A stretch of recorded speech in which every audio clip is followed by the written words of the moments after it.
Hello students, good morning, good afternoon, welcome to the amazing platform by MKK classes। तो अभी हमने resistivity देखी थी, उसके फिर न्यूमेरिकल्स देखे थे। तो आज जो इम्पोर्टेंट टॉपिक है कॉम्बिनेशंस के बारे में, जो आप लोग सभी नाम सुनते हैं combination in series and combination in parallel. वैसे इसका नाम है रेसिस्टेंस निकालना पूरे सिस्टम ऑफ रेसिस्टेंस को मिलाकर, ठीक है। जैसे मानो ये पूरा एक सिस्टम है, इस पे इसका जो रेजिस्टेंस है वो उसको टोटल निकालना, ठीक है ना, उसका टोटल निकालना। उसी को इनको दो वेज में निकाला जाता है, रेजिस्टर्स इन सीरीज और रेजिस्टर्स इन पैरेलल। यानी कि रेजिस्टर्स आपको मैंने बताया था क्या होता है कि जो लिमिट और कंट्रोल और रेगुलेट करते हैं करंट, माने को छोटे छोटे कंपोनेंट्स लगे रहते हैं ना, उन्हें रेजिस्टर्स कहते हैं। तो इन्हीं के बारे में देखेंगे कैसे क्या करना है। तो सीरीज एंड पैरेलल दोनों देखा है, दोनों ही देखे जाएंगे, ठीक है ना। चलिए चालू करते हैं रेजिस्टर्स। बढ़िया टॉपिक है, जल्दी खत्म करेंगे। सोचेंगे 35 मिनट में खत्म कर दूं इस लेक्चर को, ठीक है ना। ऐसे लेंथी जा सकता है ये लेक्चर, ठीक है। चलिए स्टार्ट करते हैं। चलिए देखते हैं resistance of a system of a resistance. देखो सिस्टम ऑफ रेजिस्टेंस का मतलब यहाँ पे ये था, इस पूरे डायग्राम, ये सर्किट डायग्राम मैंने बनाया, इस पूरे का रेजिस्टेंस निकालना, ठीक है ना। उसको कहते हैं सिस्टम ऑफ रेजिस्टेंस, ये दूसरा नाम है, ठीक है ना। तो जितने भी रेजिस्टर्स होते हैं कंबाइन दो वेज में किए जाते हैं, पहला सीरीज एंड दूसरा पैरेलल, ठीक है। तो हम पहला सीरीज के बारे में पढ़ेंगे, यानी कि रेजिस्टर्स इन सीरीज पढ़ेंगे। इसके दूसरे नाम से जाना जाता है कॉम्बिनेशन ऑफ सीरीज। इसमें क्या होता है, आई सेम होता है, यानी कि करंट सेम होता है, पर पोटेंशियल डिफरेंस डिफरेंट होता है हर किसी में। इसका पोटेंशियल डिफरेंस अलग होगा, इसका अलग होगा और इसका अलग होगा। तो यहाँ पे क्या होता है, सारे रेजिस्टेंस यानी रेजिस्टर्स कह लो या रेसिस्टर, सारे resistors end to end attach होते हैं और सब में सेम करंट होगा। देखो एक एंड टू एंड अटैच है ना, देखो जैसे एक बल्ब, दूसरा बल्ब, तीसरा बल्ब, देखो एंड टू एंड अटैच है, इससे ये अटैच है, इससे ये अटैच है, और ये बैटरी में चले गए, बैक्टीरिया में लग गए, ठीक है। देखो ऐसे ही ना, एक दो तीनों ऐसे लगे हुए, देख लिया ना, समझ गए ना, ठीक है।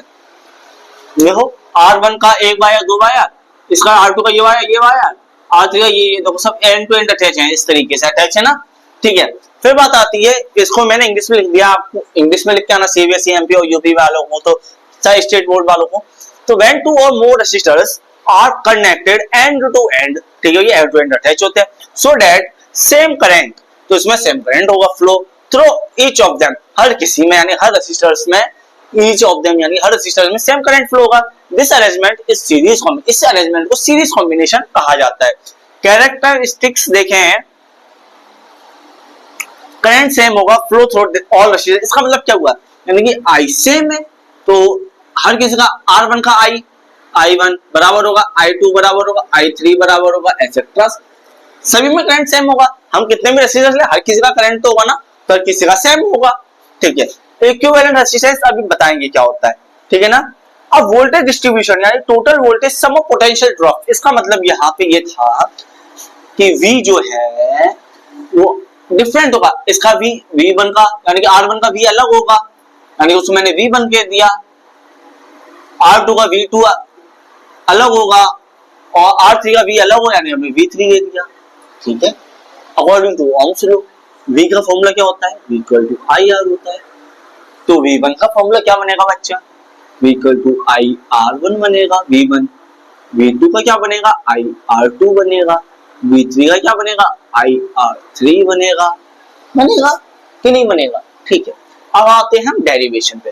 पहले अभी बताओ V1 V2 V3 बराबर होगा R1 R2 R3, क्योंकि ये सब अलग है, ये भी डिफरेंट है, क्योंकि हर किसी हर रेजिस्टेंस अलग है, तो हर रेजिस्टेंस का वोल्टेज अलग है, करंट तो लिया मैंने, ठीक। तो आओ डेरिवेशन, ठीक है ना, by Ohm's law V equal to IR, formula लगाएंगे V equal to V1 V2 V3। V का फॉर्मूला IR, V1 का IR1, V2 का IR3 और IR3, ठीक। इसको ऐसे भी कह सकते हैं 1 2 सी, ठीक है ना। तो इसको ऐसे करो, putting equation 1 2 in putting equation 1 2 and 3, ठीक है, आई आर, ठीक है ना, इसे मानो 4,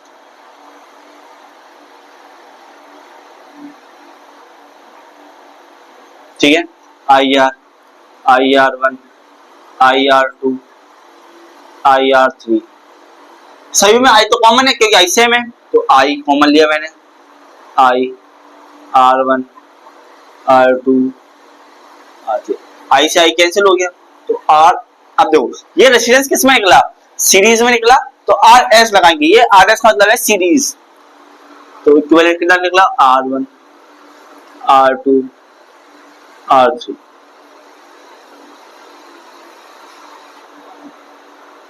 ठीक है, दैट्स इक्विवेलेंट रेजिस्टेंस, क्या आर एस कितना निकला, equal to R 1 R 2 R 3, okay, समझ गए ना। पोटेंशियल ड्रॉप हुआ तो हर किसी का मैंने ओम्स लॉ के अकॉर्डिंग वोल्टेज निकाल लिया, V1 का निकला IR1, V2 का IR2, V3 का IR3, डेरिवेशन ओम्स लॉ से लिया, तो ये इसमें मैंने सारी इक्वेशंस पुट करी, तो IR IR1 IR2 IR3 निकला, ठीक है। तो मैंने देखा कि I के कॉमन है, तो I को मैंने मतलब I सेम है तो I कॉमन लिया मैंने, I से I कैंसिल हुआ, तो RS यानी कि S का मतलब है सीरीज, R1 प्लस के R2 प्लस के R3 यानी इक्विवेलेंट रेजिस्टेंस हमारा ये निकल आया, ओके। चलिए अब हम इसका क्या देखेंगे, पहले इसके कुछ एडवांटेजेस देखेंगे, फिर डिसएडवांटेजेस देखेंगे और फिर इसके एप्लीकेशंस देखेंगे।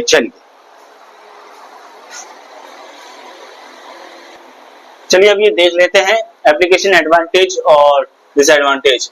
तो रेजिस्टर्स इन सीरीज में यही तो फॉर्मूला लगा था, R1 प्लस के R2 प्लस के R3, तो जितने भी रेजिस्टर्स कॉम्बिनेशन में कंबाइन किए जाते हैं resistors equal to the sum of individual resistance, यानी हर किसी का अलग अलग रेजिस्टेंस होता है, उनको ऐड किया जाता है इंडिविजुअल को, ठीक है ना। फिर एडवांटेज की बात करें तो ये बिल्कुल सिंपल होते हैं, करंट मैंने बताया था हाल एक दूसरे से इनकी जोड़ दो, ठीक है, सेम करंट फ्लो होता है यही बताया। Useful in voltage divide circuit, यही बताया था कि करंट सेम रहता है पर वोल्टेज डिवाइड हो जाता है। और फ्यूज जो होता है हमारे यहाँ जो फ्यूज लगाया जाता है, अब तो नहीं लगता, अब तो एमसीबी लगता है, वो सीरीज में लगता था और लाइव वायर में लगता था, क्या जो लाइव वायर होता है ना उसमें लगाया जाता था, मेन वायर में। और जब क्यों, अब देखो क्यों लगाया जाता था, अगर लाइट तेज आई तो वो टूट जाएगा, तो हमारे सारे एप्लीकेशंस बच जाएंगे, क्यों, देखो अभी देखो डिसएडवांटेज में पता चलेगा।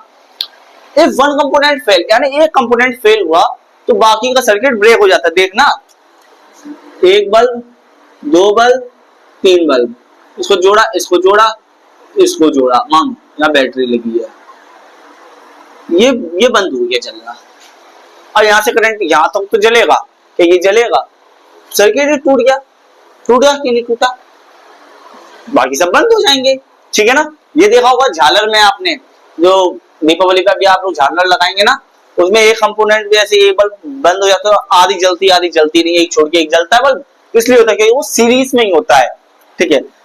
इक्विवेलेंट रेजिस्टेंस लार्ज हो जाता है और रेजिस्टेंस डिक्रीज, करंट डिक्रीज कर जाता है। अब देखना ऐसे बहुत सारे बल्ब लगे हुए, अब वो तो लाइट है वो तो बात छोड़ दो, जब अपन सेल से जलाते हैं तो पहला तो तेज जलेगा, दूसरा थोड़ा कम, तीसरा और कम, चौथा और कम, पांचवा और कम, लास्ट वाला तो बहुत ही कम जलता है। तो यही होता है कि रेजिस्टेंस बढ़ जाता है और करंट डिक्रीज कर जाता है, और ये हर किसी के एप्लीकेबल नहीं है, क्योंकि हर किसी एप्लीकेंस की यानी हर किसी की अपनी अपनी क्षमता अलग होती है करंट लेने की, ठीक है ना। तो example bulb and heater are connected we use in series, नहीं, हम नहीं कर सकते, बल्ब का अलग एम्पियर लेना है, हीटर का अलग एम्पियर लेना है, करंट को अलग लेना है, ठीक है। अब एप्लीकेंस समझ गए ना, नॉट सूटेबल फॉर, क्योंकि डिफरेंट करंट हर किसी को डिफरेंट करंट चाहिए होता है, हीटर को अलग डिफरेंट करंट चाहिए, ठीक है, और पंखे को अलग चाहिए, बल्ब को अलग चाहिए, और तुम यहाँ दे रहे हो सेम करंट, कैसे चल जाएगा, ठीक है। एप्लीकेंस देगा fuse in house hold wiring always in series, क्या फ्यूज जो वायर होता है उसे हमेशा सीरीज में ही लगाया जाता है ना, उसकी जब हाउस होल्ड वायरिंग की जाती है, घर की वायरिंग की जाती है ना, तब उसे सीरीज में ही लगाया जाता है। Cell connected in series to increase voltage, जब एक सेल ये है, एक सेल ये है, जब इसको ऐड ऐसे जोड़ेंगे ना सीरीज में, तो इसका वोल्टेज बढ़ जाएगा, ठीक है ना, याद रखना इसका वोल्टेज बढ़ जाएगा। जो अब यहाँ एग्जांपल आ गया, जो मैं झालर कर दिया decorative light old type, one bulb fuse तो ऑल गो ऑफ, तो सारी बंद हो जाती है, यानी कि हाफ बंद हो जाती है, ठीक है ना। और दो बल्ब खराब हो गए अलग अलग टाइप में, अलग अलग सीरीज की लाइन के, तो पूरी ही बंद हो जाएगी। तो वो मैंने इसका डिटेल्ड आंसर दे दिया। We can not connected bulb and heater in series, क्यों नहीं कर सकते, क्योंकि they need different volume of current, क्योंकि इन्हें अलग अलग तरीके की वैल्यू चाहिए करंट की, ठीक है। किसी को 2 चाहिए तो किसी को 10 चाहिए, ठीक है। चलिए आगे बढ़ते हैं, पैरेलल यानी रेसिस्टर्स इन पैरेलल देखते हैं। चलिए जल्दी से देखते हैं रेसिस्टर्स इन पैरेलल। तो अब इसमें क्या होता है, सारे रेसिस्टर्स इस तरह से लगे होते हैं। तो एक वायर ये आया, देखो इस तरह से मैं होता तो एक बल्ब, 2 बल्ब, 3 बल्ब, पैरेलल का मतलब ये होता है। मैंने एक वायर भेज दिया, एक बार इसमें जो इसमें एक इसमें एक इसमें एक इसमें एक इसमें। अब बताओ ये बल्ब फ्यूज हो गया, जल नहीं रहा, इसको मैंने हटा दिया, ठीक है, ये बंद हो जाएगा नहीं, ये तो ये 2 तार, ये मानो किससे जोड़ते हैं, बैटरी से ज्वाइंट है, बैटरी से ज्वाइंट है, तो ये बंद तो होगा नहीं, जल तो नहीं, ये होता है सीरीज में, पैरेलल में सॉरी। तो यहाँ से करंट जा रहा तो ये बंद हो गया, मानो वायर टूट गया, तो ये और ये तो काम करेंगे ना, ये होता है पैरेलल, यही तो प्रॉफिट है।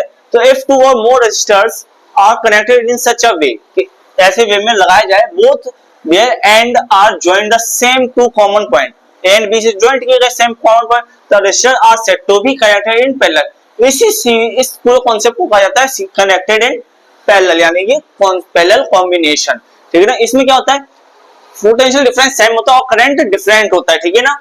अब करंट वो यहाँ पे कोई बात, in this case voltage across is remain same और करंट डिवाइड्स हो जाएगा। तो कैरेक्टरिस्टिक्स देखते हैं,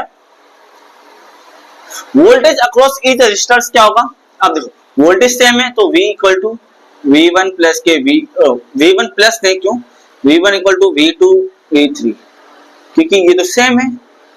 करंट डिवाइड, पहले करंट सेम था तो यहाँ पे I सब में सेम था, अब करंट डिस्ट्रीब्यूट होता है, ठीक है। जब करंट डिस्ट्रीब्यूट होता है यानी क्या होगा, I equal to I1 plus के I2 प्लस के I3, ठीक है। तो हम according to the Ohm's law से I की वैल्यू निकालेंगे, from by Ohm's law V equal to IR, I equal to V upon R, ठीक है। तो I1 I2 I3 निकाल लेंगे, तो I1 क्या निकलेगा, I1 V upon R1, I2 के निकलेगा V अपॉन R3 R2 और I3 का निकलेगा V अपॉन R3, ठीक है ना। तो अब इसमें हम पुट कर देंगे, यहाँ पे इक्विवेलेंट रेजिस्टेंस निकालना। अब इक्विवेलेंट रेजिस्टेंस निकालेंगे हम,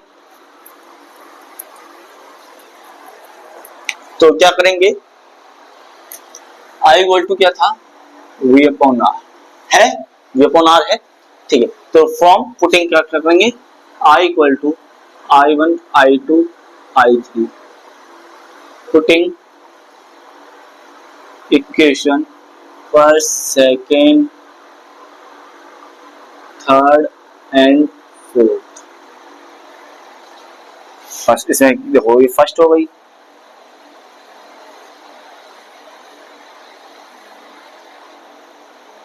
सेकेंड थर्ड फोर्थ पुट कर देंगे। तो I की वैल्यू क्या होगी, I की वैल्यू निकली V upon R, V upon R, I1 की V upon R1, V upon R2, V upon R3, ठीक है। तो मैं यहाँ क्या कॉमन देखो, V कॉमन दिख रहा है, तो V कॉमन लिया, 1 upon R equal to 1 upon R1, यहाँ V कॉमन लो, 1 अपॉन R2, 1 अपॉन R3, तो ये तो V से V कैंसिल हो गया, तो क्या निकला 1 अपॉन अब ये निकलेगा equivalent, RP equal to 1 upon R1, 1 upon R2, 1 upon R3, ये आ गया इक्विवेलेंट रेजिस्टेंस। याद रखना, देखो फिर से देख लो, अगर एक दो कॉमन पॉइंट हो उनसे जोड़ा जाए, ऐसे देखो, if two or more resistors are connected in such a way, वो there are joined to the same common point, देखो दो कॉमन पॉइंट से ज्वाइन है सारे रेसिस्टर्स, इसको पैरेलल कॉम्बिनेशन कहा जाता है। ऐसे वोल्टेज सेम होता है और करंट डिफरेंट होता है, ठीक है ना। तो V1 प्लस की V2 V3 बराबर ही होगा। तो करंट डिफरेंट था, तो I1 प्लस के I2 I प्लस I3 किया मैंने।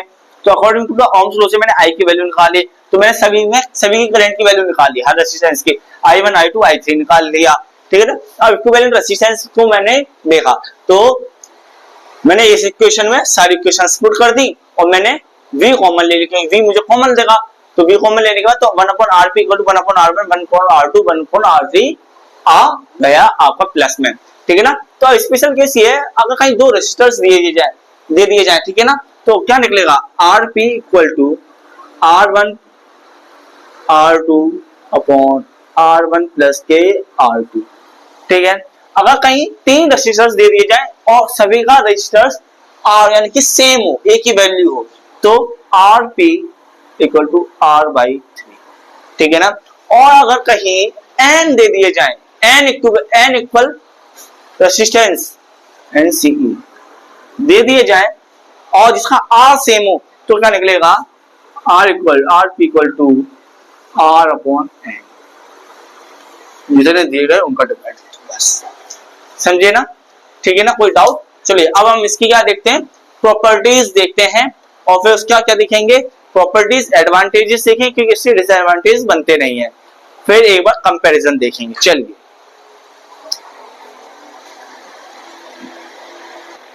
चलिए ये देखते हैं, प्रॉपर्टीज देख लेते हैं, एडवांटेज देख लेते हैं, डिसएडवांटेज तो है ही नहीं इसके।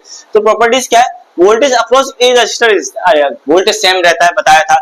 Current through each resistor is different depending on resistance, बिल्कुल सही बात है, हमारा एप्लीकेंस अलग है, ये एक बल्ब है, एक ये कुछ हीटर है, तो इसको अलग अलग डिफरेंट करंट चाहिए, ठीक है। हर किसी का रेजिस्टेंस डिपेंड करता है कैसा रेजिस्टेंस यानी। अब बताओ, हीटर का रेजिस्टेंस ज्यादा होता है, उसका रेजिस्टेंस ज्यादा, बल्ब कम होता है तो उसमें कम करंट, ठीक है ना। Equivalent resistance is less than the smaller resistors, सही बात है भाई, जब कम कंपोनेंट रेजिस्टेंस कम होगा तो जो रेजिस्टेंस टोटल निकलेगा वो कम निकलेगा, रेजिस्टर्स ज्यादा होंगे तो इक्विवेलेंट रेजिस्टेंस ज्यादा निकलेगा। तो एडवांटेजेस बात कर लेते हैं, each appliance that same voltage as the main supply, बिल्कुल सही बात, मेन सप्लाई से उसको सेम वोल्टेज दिए जाते हैं। घर में 240 वोल्ट आते हैं, 220 से 240 वोल्ट आते हैं, जानते हैं आप लोग, ठीक है। एक वन डिवाइस, मानो एक डिवाइस फेल हो गया, जैसे कि आपको बल्ब खराब हो जाता है तो क्या पूरे घर की लाइट चली जाती? नहीं ना, ठीक है, एक बल्ब खराब हुआ है तो बाकी तो काम करते रहते हैं ना, इंडिपेंडेंट, ठीक है। यही तो पैरेलल का खासियत है, यही तो पहले सीरीज में, अब वो सीरीज में एक बल्ब खराब, सब लाइट खराब, तो देखो ढूंढो, अंधेरी रात में बिना चिराग के निकल गए हम, ठीक है ना। तो वही बात आ गई, ठीक है ना, तो ढूंढो। तो इक्विवेलेंट रेजिस्टेंस की बात की जाए, वो फिर आती है decrease, so that circuit can draw more current. अब इक्विवेलेंट रेजिस्टेंस डिक्रीज कर जाता है, रेजिस्टेंस कम कर जाता है और करंट सभी बराबर पहुंचता रहता है, ठीक है ना। सेफर एंड मोर कन्वीनियंट है फॉर डोमेस्टिक, अपने घर में जो वायरिंग होती है ना वो बहुत सेफर है, ठीक है ना।